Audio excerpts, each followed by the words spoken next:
नमस्कार दोस्तों।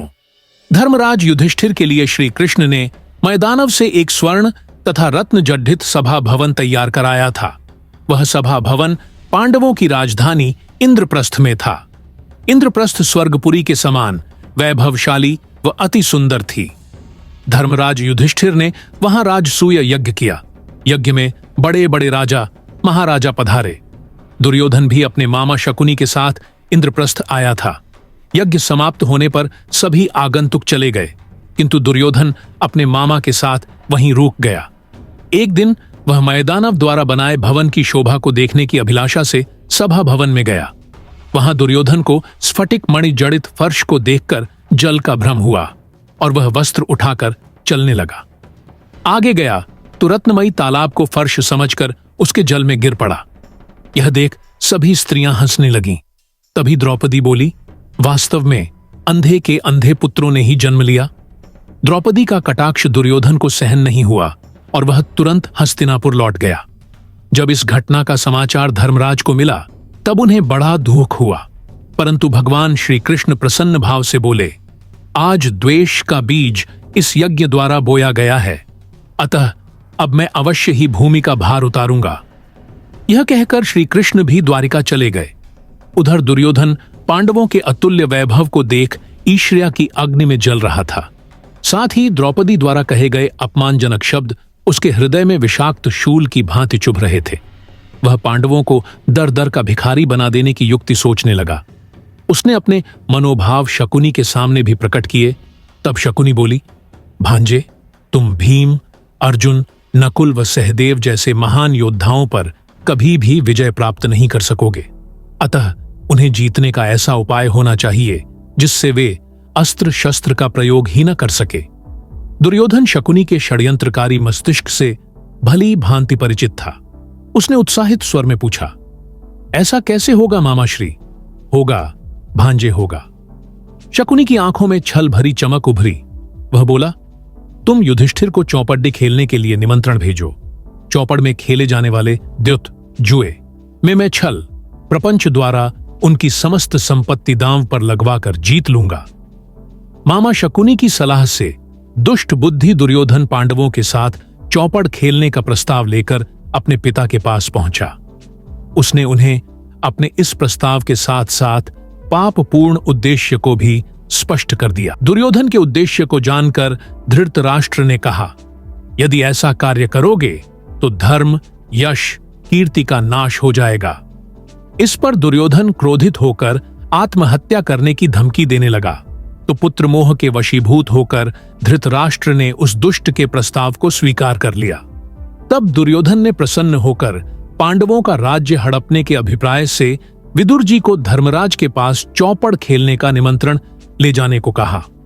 दुर्योधन का पापपूर्ण प्रस्ताव सुनकर विदुर जी ने समझ लिया कि अब कलयुग आने वाला है। उन्होंने उस प्रस्ताव का घोर विरोध किया और अपने बड्ढे भाई को समझाया कि जुआ खेलने से आपके पुत्रों और भतीजों में बैर विरोध ही बढ़ेगा। इससे किसी का हित नहीं होगा। अतः जुए का आयोजन करना उपयुक्त नहीं। इसमें दोनों पक्षों का अमंगल है। परंतु नीतिज्ञ विदुर की तर्कपूर्ण बातों का धृतराष्ट्र व दुर्योधन पर कोई प्रभाव नहीं पड़ा। यद्यपि विदुर जी को यह बात अच्छी नहीं लगी, किंतु बड्ढे भाई की आज्ञा का उल्लंघन करना उन्होंने उचित नहीं समझा। पांडवों के पास जाकर विदुर जी ने उन्हें सारी बात कह सुनाई। महाराज युधिष्ठिर ने भी जुए को उचित न समझते हुए भी अपने पिता तुल्य ताऊ जी की आज्ञा मानकर दुर्योधन का निमंत्रण स्वीकार कर लिया। दुर्योधन ने द्यूत का आयोजन एक विशाल सभा भवन में किया था। भीष्म, द्रोण, कृपाचार्य आदि अनेकों महारथियों के सामने द्यूत क्रीड़ा शुरू हुई। उस द्यूत में शकुनी ने अपनी कपट भरी चालों से धर्मराज युधिष्ठिर की समस्त धन संपदा जीत ली। यहां तक का युधिष्ठिर ने एक एक कर अपने सभी भाइयों को और स्वयं को दांव पर लगा दिया, किंतु जीत छली शकुनी की ही हुई। अंत में दुर्योधन ने धर्मराज से कहा, धर्मराज, अभी तो द्रौपदी शेष है। दुर्योधन के वचनों को सुन विदुर क्रोधित होकर बोले, रे नीच, यह तेरी दुबुद्धि ही तेरे नाश का कारण बनेगी। मगर दुर्योधन पर विदुर के धर्म संगत वचनों का कोई प्रभाव नहीं पड़ा। तत्पश्चात धर्मराज ने द्रौपदी को भी दांव पर लगाकर हार दिया। तभी दुर्योधन ने दुःशासन को आज्ञा दी, दुःशासन, तुम तत्काल द्रौपदी को बलपूर्वक खींचकर सभा में ले आओ। दुर्योधन की आज्ञा पाकर दुःशासन तुरंत द्रौपदी के पास पहुंचा और उनके केश पकड़ डांचकर घसीटता हुआ सभी में ले आया। दुर्योधन द्रौपदी से अपने अपमान का बदला लेना चाहता था। वजह यह थी कि द्रौपदी ने दुर्योधन को एक अंधे का पुत्र अंधा ही है कहा था। जुए में द्रौपदी को जीत दुर्योधन ने द्रौपदी से व पांडवों से बदला लेने के लिए उसने राजसभा में दुःशासन द्वारा बुलाया था। दुष्ट दुःशासन द्रौपदी को बालों से घसीटता हुआ लाया था। दुर्योधन ने दुःशासन को आज्ञा दी कि द्रौपदी को निर्वस्त्र कर मेरी जंघा पर बैठा दो। दुर्योधन की आज्ञा पाकर दुर्बुद्धि दुःशासन द्रौपदी को अपमानित करने हेतु उसकी साधी खींचने लगा। असहाय द्रौपदी ने तब श्री कृष्ण का स्मरण किया। श्री कृष्ण उस समय द्वारिका में थे। वे वहां से तुरंत दौड़े आए और धर्म रूप से द्रौपदी के वस्त्रों में छिपकर उनकी लाज बचाई।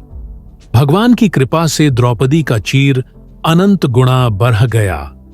दुःशासन उसे जितना खींचता वह उतना ही बढ़ाता जाता था।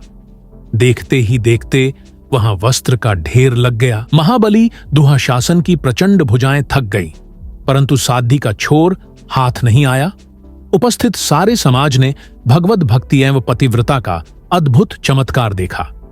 अंत में दुःशासन लज्जित होकर बैठ गया। भक्तवत्सल प्रभु ने अपने भक्त की लाज रख ली। किसी साधारण मानव द्वारा अपने भक्त की इस प्रकार अलौकिक ढंग से रक्षा संभव न थी। श्री कृष्ण तो साक्षात भगवान थे। जब द्रौपदी का भरी सभा में अपमान हो रहा था, धर्मपाश में बंधे रहने के कारण युधिष्ठिर ने चूं तक नहीं की और चुपचाप सब कुछ सह लिया। कोई सामान्य मनुष्य भी अपनी आंखों के सामने अपनी पत्नी की इस प्रकार दुर्दशा होते नहीं देख सकता। उन्हीं के भय से उनके भाई भी मौन धारण किए रहे और मन मारकर बैठे रहे।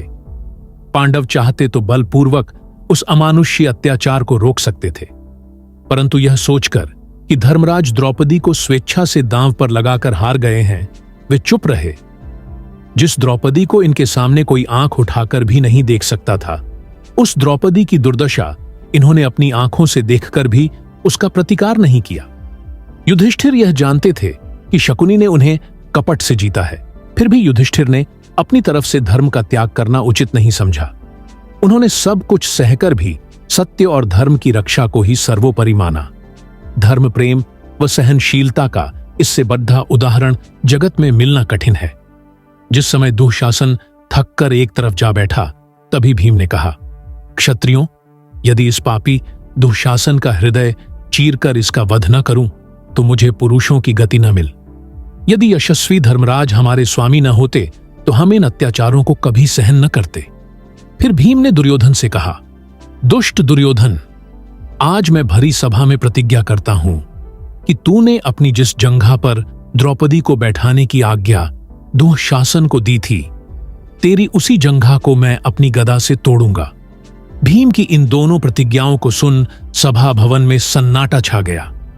भीम की प्रतिज्ञा के बाद सभा भवन में छाए सन्नाटे को तोड़ती द्रौपदी बोली, और मैं भी आज प्रतिज्ञा करती हूं, मेरे जिन बालों से दुःशासन ने भरी सभा में मुझे घसीटा है, मैं इन्हें तब तक नहीं संवारूंगी जब तक दुःशासन व दुर्योधन के रक्त से इन्हें गीला न कर लूं।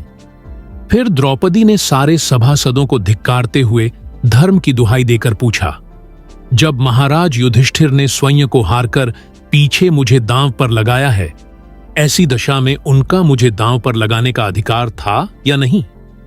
द्रौपदी के प्रश्न पर सबके सब सभासद मौन रह गए। किसी से भी द्रौपदी के प्रश्न का उत्तर देते नहीं बना। अंत में दुर्योधन के भाई विकर्ण ने उठकर सबसे द्रौपदी के प्रश्न का उत्तर देने का मौन भंग करने का अनुरोध किया तथा अपनी ओर से सम्मति प्रकट की।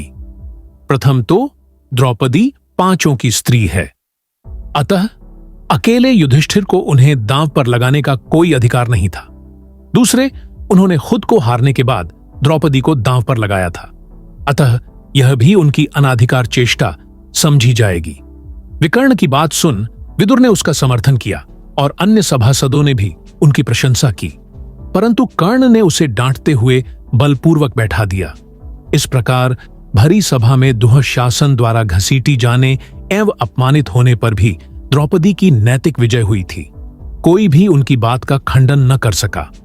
अंत में विदुर के समझाने पर धृतराष्ट्र दुर्योधन को डांटा और द्रौपदी को प्रसन्न करने हेतु उनसे वर मांगने को कहा। तब इन्होंने वरदान के रूप में धृतराष्ट्र से सिर्फ यही मांगा कि मेरे 5 पतियों को दासत्व से मुक्त कर दिया जाए। धृतराष्ट्र ने कहा, बेटी और भी कुछ मांग लो। उस समय द्रौपदी ने जो उत्तर दिया वह सर्वथा द्रौपदी के अनुरूप ही था। उससे उनकी निर्लोभता एवं धर्म प्रेम स्पष्ट झलकता था।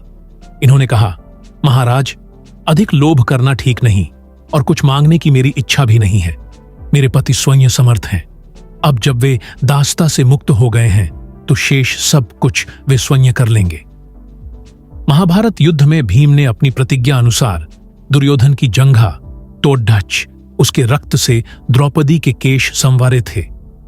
वीडियो पसंद आया हो तो लाइक करें और चैनल सब्सक्राइब करना ना भूलें।